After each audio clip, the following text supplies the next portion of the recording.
Hey watermelons! Long time no see, let's get right into today's video.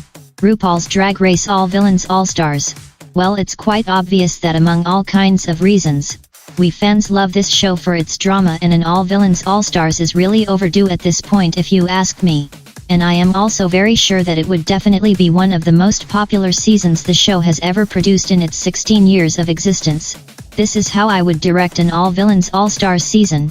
First of all, the queens will be prepared and briefed about the fact that this is going to be a spicy villain season, so they don't collectively quit by episode 2 but take it all up with a grain of salt and enter this season tongue-in-cheek. With that being clarified, $500,000 are at stake from now on and 10 queens will participate. No one will get sent home until the 8th episode, which is also going to be the final episode. And why exactly would I give this season only 8 episodes instead of 12? Well, simply because I am afraid that these queens will already rip each other's heads off by episode 5, and we technically still need one attached to the shoulders to crown somebody, lol. To create maximum tension though, the judging by the jury panel will be cutthroat this season, and the 2 queens lip-syncing each episode, who will by the way get a cash tip of $10,000 each just because, will be selected through a random lottery system, like Bruno stirring his golden glitter balls in the bingo ball rolling cage for example. The queen who wins the lip sync gets to make use of the cheeky clown makeup stamp, which will make the selected stamped clown queen have to walk up to the judges one more time and be critiqued heavily in front of all of them again.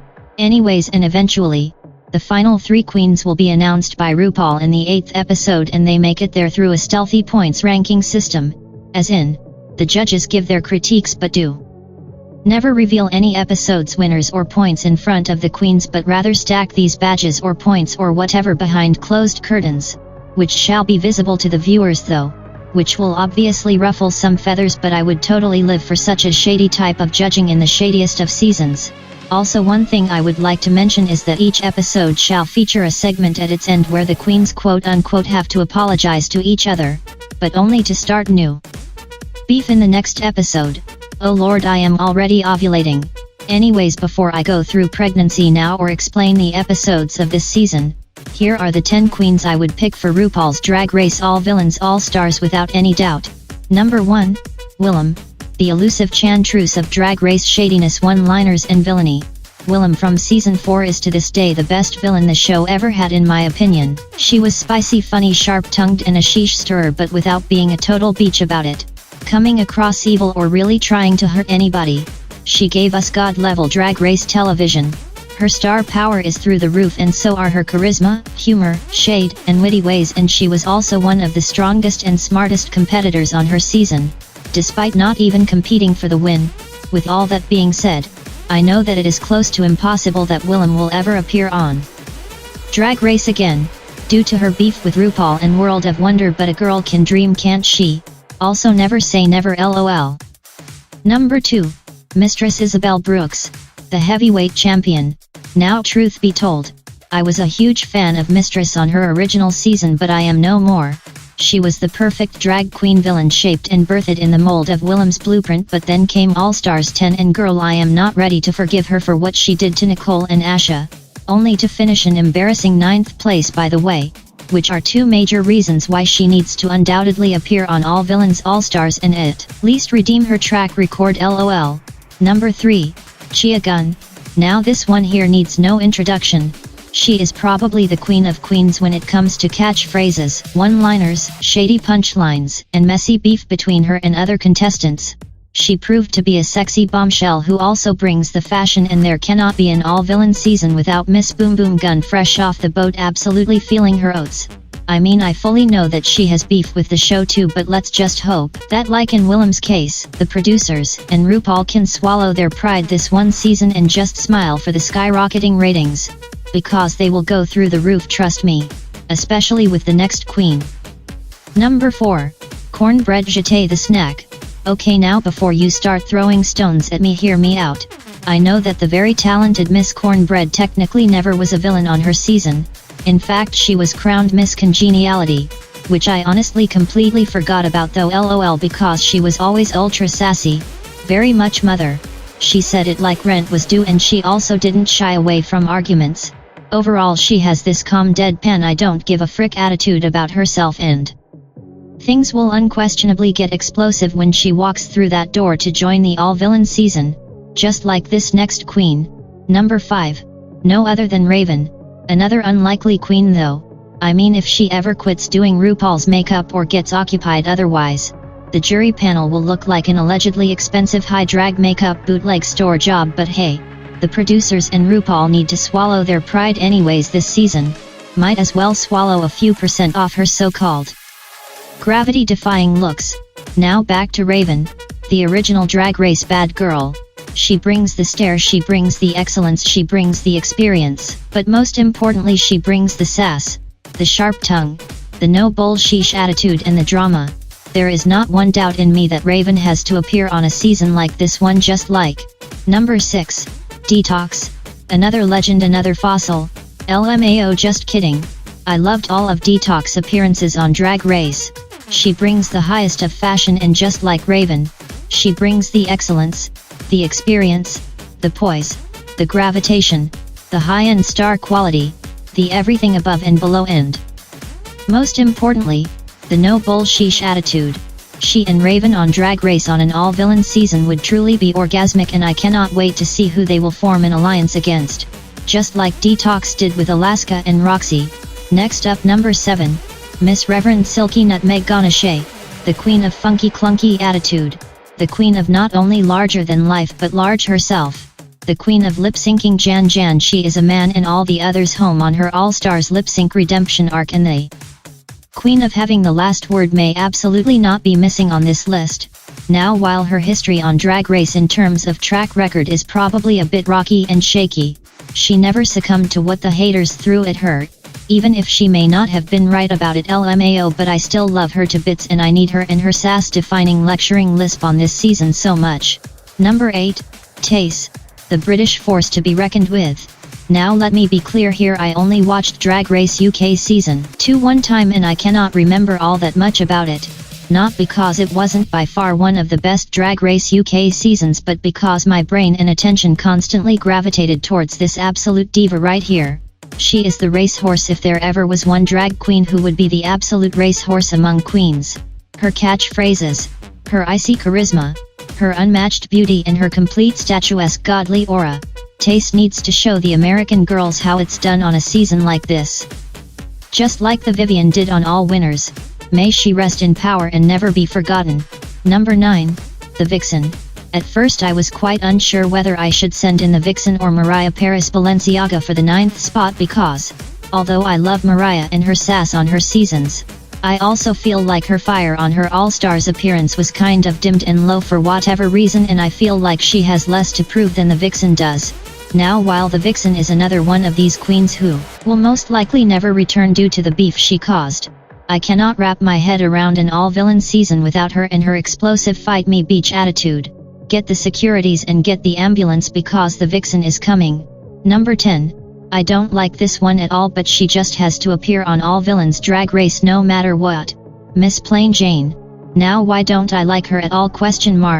It's simple. I often felt like her shade on her season came across unnecessarily mean and also cringeworthy. I think that a bit less snarky flamboyance and more I am laughing with you, not about you, and in fact more humanity would have looked really good on her. But she almost never gave me that, and when she did I frankly didn't want it anymore. All she gave me was arrogance and being larger than life, when really, nothing about her was outstanding or trailblazing enough to pull that off in my opinion. I mean, the beach was quite polished fashion-wise, but she also clearly profited from the sex sells craze in that department, and greasy burger fingers for the talent show. Really, girl? But, and it's a skinny Eastern European butt, she definitely deserves her spot in hell. I mean, on this season's cast. Now that I have announced the cast of my all-villain season, let's take a look at each episode. Episode 1. The queens arrive one by one and have to read each other to filth in the spicy edition of the reading challenge right after RuPaul shows up. The main challenge will be a talent show known as Super Spicy Talent Bowl Extravaganza, to let the other girls have it and show them who is the boss in this house. Episode 1. No runway category with extra fashion to bring. The queens are judged based on the reading challenge and the talent show though. Episode 2. Although I hate these types of challenges, they are inevitable, and it wouldn't be the villain season if it weren't pissing me off at least a bit. So episode 2 will feature a girl group maxi challenge called Bad Girls Club Smackdown, with 2 groups of 5 queens. Group A will perform a nasty in-your-face hip-hop track and Group B will perform a raunchy heavy metal song. Runway category is Stomping My Heels Right in Her Behind, inspired by, and slightly misquoting the once so congenial Miss Latrice Royale herself. Episode 3, Untucked Beef Lip Sync Reenactment returns as a maxi challenge, and god am I happy about it, since it was one of the funniest maxi challenges the show ever had and way too underused in my opinion. The runway category is Did She Just Pretend to Be Me? Episode 4, it is time to play the Snatch game, but of course it wouldn't be all villain all-stars if it weren't called the Jailhouse of Villains Snatch game, with the extra special twist that the contestants have to prepare one celebrity impersonation who is sassy, fierce, and straight up bad, and who makes RuPaul laugh out his colostomy bag plug-in. The queens need to bring 2 looks for this runway. The first runway category is Red Carpet Brat. The second runway category is Prison Honey. Episode 5, this time out of drag. For the mini challenge, the library opens once again because why not? It is the All Villains season 4, goodness sake, and Snatch game was just around the corner, so there is most likely lots of crap to dissect and sheesh talk here. After such a heated part 2 of fundamental reading, it is time for the sewing challenge. Each queen needs to bring 1 look that screams man-eating vamp, and create 1 look that screams my ex cheated and I will rip their head off. Episode 6 will feature a sassy Mean Girls Meets Wednesday inspired crossover acting challenge. Make it funny, make it nasty, make it toxic, make it gothic, start a fight, let them have it. The runway category is On Wednesdays We Wear Pink, and after the runway presentation, RuPaul will ask each of the queens who does not deserve to be in the top 3 and why. Episode 7, surprise surprise, it is not the final episode yet, but the queens are already very much pissed from throwing each other under the bus on the runway in the last episode. Instead of the grand finale, Episode 7's maxi challenge will be the spicy lip sync Lollapalooza, featuring the biggest diva songs that have ever graced our radios, and the winner of this maxi challenge gets a humble cash tip of $75,000. Episode 8, the maxi challenge in this episode is for each of the queens to roast the hell out of each other in an all-villains barbecue roast. After that, the runway category is Last Beach Standing, the true diva in town. And after that, RuPaul will reveal their shady way of stacking and calculating the points or badges or whatever behind closed doors this season to reveal the top 3 queens. Because it wouldn't be all-stars all villains if the judges weren't keeping a nasty secret, would it? LMAO. With that being said, 3 of the queens will be put on the top 3 pedestal by RuPaul according to the hidden points they gathered all season long, but not before Michelle and Ross give their final critiques and inputs, of course.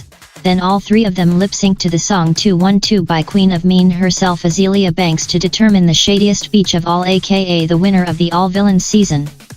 Personally, I would love for Willem to win, just to give RuPaul and World of Wonder the ultimate middle finger, not because I hate them. I love both of them, but hey, it is All Villains season, baby.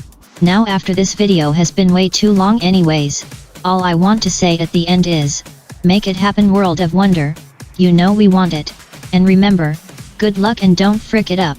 Or else. Just kidding. Bye loves.